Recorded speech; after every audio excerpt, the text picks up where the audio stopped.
negatif, maka semua itu bisa menjadi perubahan dalam hidupnya menjadi positif juga. Tetapi karena yang namanya minder kan biasanya lebih cepat menyerah, sehingga ya tidak ada jalan lain kecuali menyalahkan kepada orang tersebut ataupun kepada orang lain. Nah kemudian lantas faktor apa aja sih yang bisa membuat orang kok bisa jadi punya sifat minder gitu loh? Ada gak sih faktor-faktornya orang tuh mempunyai karakter seperti itu? Faktornya sih kalau menurut saya itu ya banyak sekali membuat orang menjadi minder.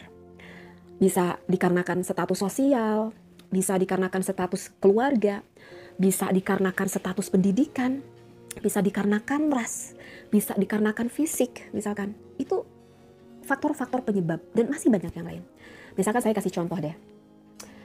Status pendidikan ya. Misalkan saya kasih contoh ya di dalam status pendidikan.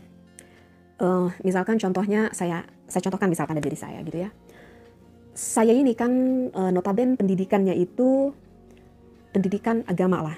Jadi saya ini bisa dikatakan keluaran pesantrenan lah. Jadi tidak terlalu sampai tinggi di dalam pendidikan kesekolahannya gitu saya. Nah, misalkan suatu ketika saya itu misalkan berunian misalkan gitu ya. Berunian dengan teman-teman sekolah SMP saya dulu lah gitu. Akhirnya saya bertemu dengan teman-teman, saya ngobrol-ngobrol. Misalkan berkumpullah 6 orang misalkan. Yang mana 5 orang teman saya itu semuanya pendidikan statusnya dengan saya itu berbeda. Karena teman-teman semua misalkan yang udah ada jadi dokter, yang udah ada jadi pengusaha gitu ya. Berbeda-beda lah keberhasilan di dalam pendidikan yang ia raih. Ketika saya ngobrol, mungkin saya merasa nggak nyambung juga sih ya. Artinya ya nggak nyambung karena saya sendiri notabene itu dari pendidikan agama, dari kepesantrenan. Kalau saya orang yang begitu minder ketika saya berkumpul dengan teman-teman saya, maka secara otomatis saya akan merasa tidak nyaman ketika saya berkumpul dengan teman-teman. Mungkin aja hati saya merasa berkata, aduh aku malu nih. Teman-teman saya udah banyak yang sukses, udah ada yang jadi pengusaha lah, udah yang menjadi inilah itulah gitu ya, dengan gelar-gelar yang ia punya dari pendidikan yang telah ia raih gitu.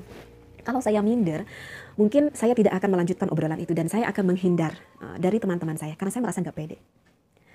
Dan ketika saya menghindar dari perkumpulan teman-teman saya, itu menurut saya akan banyak sesuatu yang hilang.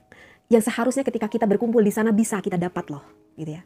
Tapi kalau misalkan saya itu nggak minder, oke, saya memang beda dengan teman-teman saya yang udah cukup sukses di dalam duniawi misalkan. Tetapi saya sendiri berbeda, notabene pendidikan dari kepesantrenan, tetapi saya tetap percaya diri dengan apa yang saya miliki. Saya tetap duduk di sana, kalaupun ada obrolan-obrolan yang tidak terlalu paham, setidaknya itu adalah teman kita, maka kita bisa menanyakan apa yang diobrolkan itu ya kalau kita kurang connect seperti itu. Dan ketika kita berkumpul, itu bisa menjadikan suatu tambahan ilmu bagi kita. Misalkan contoh, teman kita itu, misalkan udah ada di pengusaha yang sukses. Setidaknya kita bisa mencari ilmu kan di sana. Bagaimana kok kamu tuh bisa menjadi pengusaha sukses? Kita bisa cari korek-korek ilmu dari teman kita itu. Secara gratis kan? Seperti itu ya. Jadi, kalau misalkan tadi contoh, kalau saya minder, saya udah aja, pergi begitu aja. Padahal siapa tahu di dalam perkumpulan itu ada suatu keberkahan yang bisa kita dapat. Ada suatu ilmu yang bisa kita dapat. Atau mungkin ada suatu rizki di sana, relasi awal yang bisa kita dapat. Kalau apa? Hati kita merasa percaya diri dengan apa yang kita miliki. Dan kita bangga akan diri kita. Seperti itu. Dan itulah salah satu contoh dari status pendidikan bisa saja membuat orang merasa minder. Ya, aku malu, aku cuma keluaran SMP. Teman-teman saya sudah menjadi sarjana, sudah menjadi dokter. Aku malu berkumpul. Seperti itu. Tidak sedikit orang mempunyai rasa malu seperti itu. Ataupun misalkan, apalagi ya, contoh misalkan dari fisik badan bisa mempengaruhi orang minder bisa. Misalkan saya kasih contoh lagi ya. Misalkan kebanyakan orang dilahirkan secara sempurna, mata bisa melihat, kaki bisa berjalan gitu ya. Tetapi ada juga sebagian orang yang mana dikehendaki oleh Allah ketika dilahirkan, maaf sekali misalkan matanya tidak bisa melihat. Padahal tidak bisa melihatnya itu kalau dia berpikirnya positif dalam hidupnya. Kalau dia berpikirnya aku percaya diri dengan apa yang aku punya, tidak minder, itu bisa menjadikan ladang ibadah bagi hidupnya. Tapi orang yang tidak bisa melihat tersebut kalau punya rasa di dalam hatinya merasa minder banget. Aku merasa malu ketika berkumpul dengan orang-orang. Kenapa kamu malu? Ya karena aku merasa beda dengan teman-temanku yang lain. Teman-temanku semuanya bisa melihat, aku tidak bisa melihat. Sehingga berpikir bahwa dia tidak bisa melihat itu adalah sesuatu kekurangan dalam hidupnya. Karena apa? Yang merasa kurang itu adalah hatinya. Karena dia merasa minder, tidak percaya diri. Seperti itu.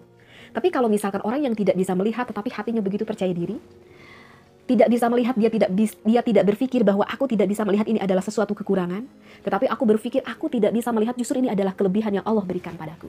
Kenapa kamu berpikir bahwa kamu tidak bisa melihat itu adalah kelebihan buatku? Iya, karena ketika orang lain bisa melihat banyak begitu maksiat-maksiat di dunia ini, tetapi Allah begitu sayang pada aku sehingga mataku Allah jaga agar aku tidak bisa memandang maksiat-maksiat yang mana orang lain bisa memandang. Dan aku merasa tetap sama dengan orang lain. Itulah orang yang percaya diri dengan orang yang tidak percaya diri. Jadi itu adalah urusan apa? Urusan hati. Ya.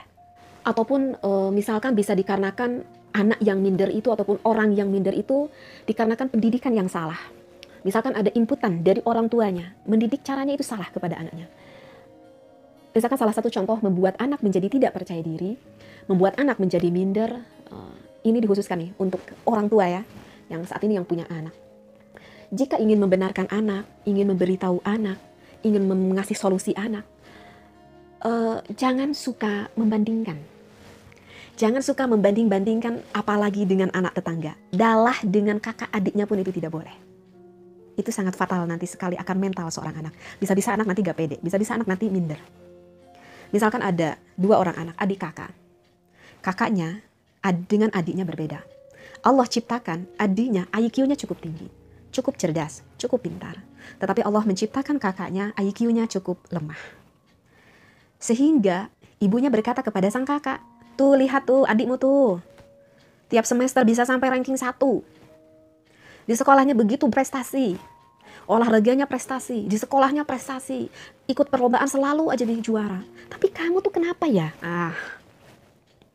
Ibunya bilang seperti itu kepada kakaknya. Tapi kamu tuh kenapa ya? Setiap belajar sama ibu tuh dibarengin. Tapi kok kamu gak seperti adik kamu? Lihat tuh adik kamu. Contoh tuh adik kamu. Hello ibu, ucapan seperti itu membahayakan bagi mental sang anak.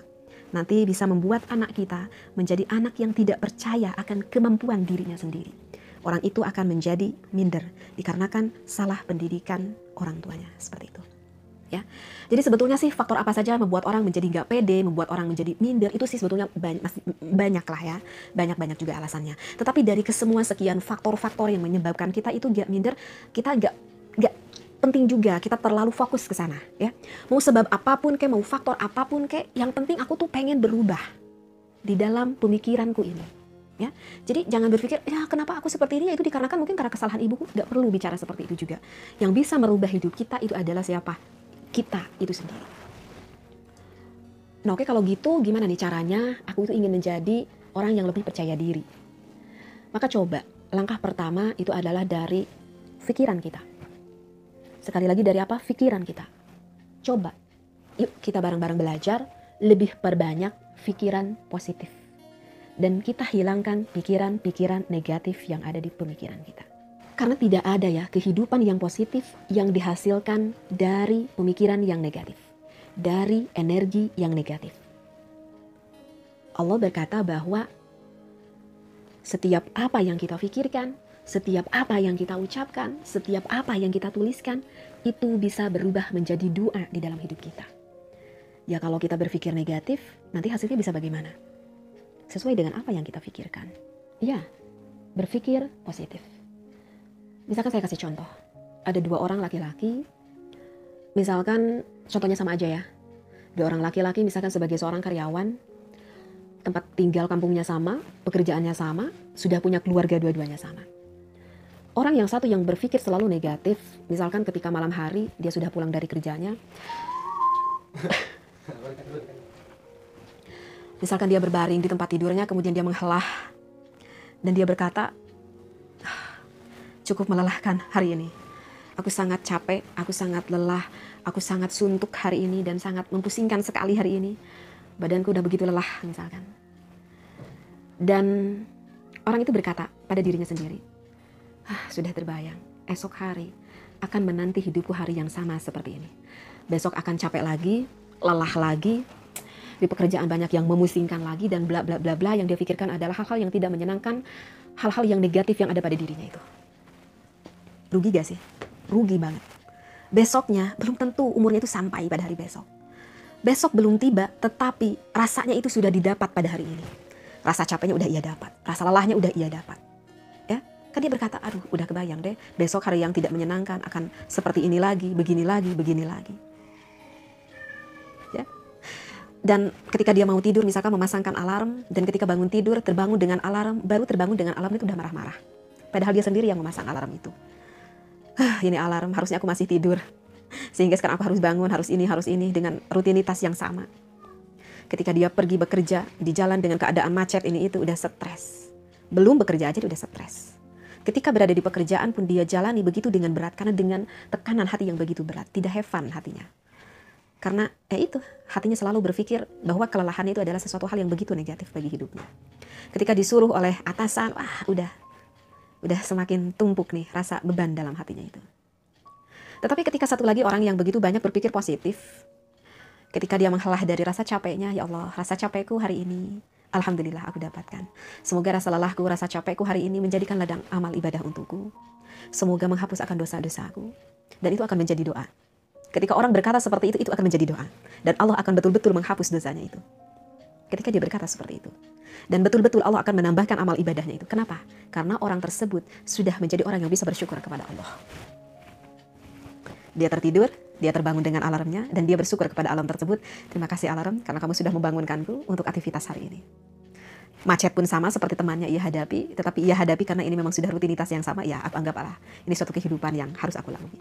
Ketika diperintah oleh bosnya, oleh atasannya, dia tidak mengeluh karena memang ini adalah suatu tanggung jawab yang harus aku lakukan.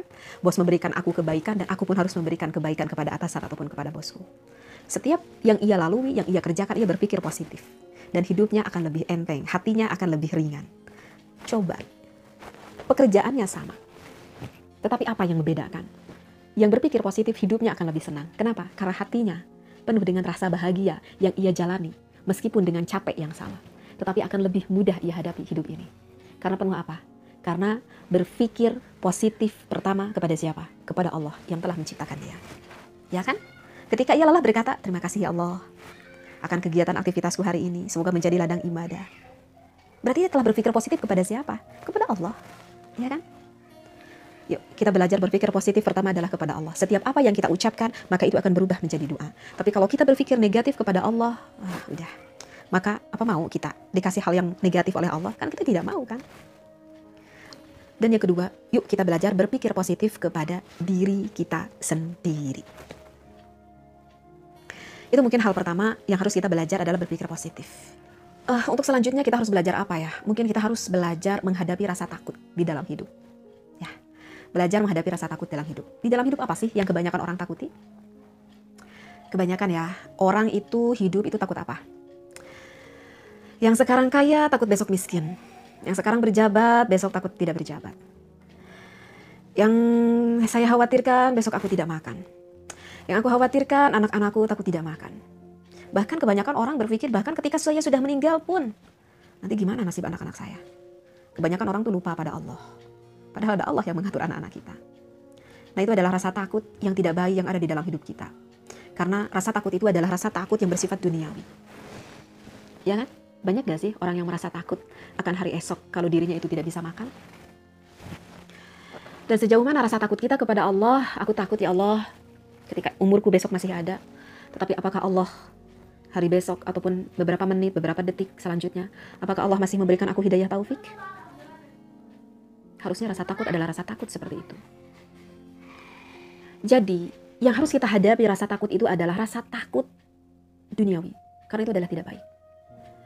Tetapi kalau rasa takut yang kita pikirkan adalah ukhrawi, maka itu tidak apa-apa. Tetapi rasa takut secara ukhrawi pun ya harus seimbang antara khauf dan roja di dalam hidup kita ini.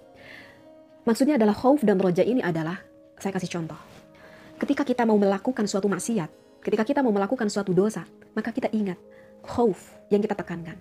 Khauf itu adalah rasa takut. Aduh, aku mau melakukan maksiat ini, aku mau melakukan dosa ini, tapi aku takut. Takut akan azabnya Allah yang begitu pedih di dalam nerakanya Allah. Di dalam alam kuburnya Allah. Aku gak akan sanggup. Tetapi ketika kita mau melakukan amal ibadah, apapun amal-amal baik yang lainnya, maka kita tingkatkan rasa roja kita kepada Allah. Apa itu roja? Roja itu adalah pengharapan yang begitu besar kita kepada Allah. Sehingga ketika kita melakukan amal ibadah, mau sholatkah, mau ngajikah, mau bersedekah, mau apapun itu amal baik kita, kita tidak berpikir bahwa amal inilah yang bisa memuliakan kita. Bukan. Tetapi yang bisa menyelamatkan kita, yang bisa memuliakan kita itu adalah siapa? Semata-mata kasih sayang Allah. Ya. Jadi rasa takut kita secara ukhrawi pun itu harus seimbang. Sekali lagi antara apa? Antara khauf dan juga roja.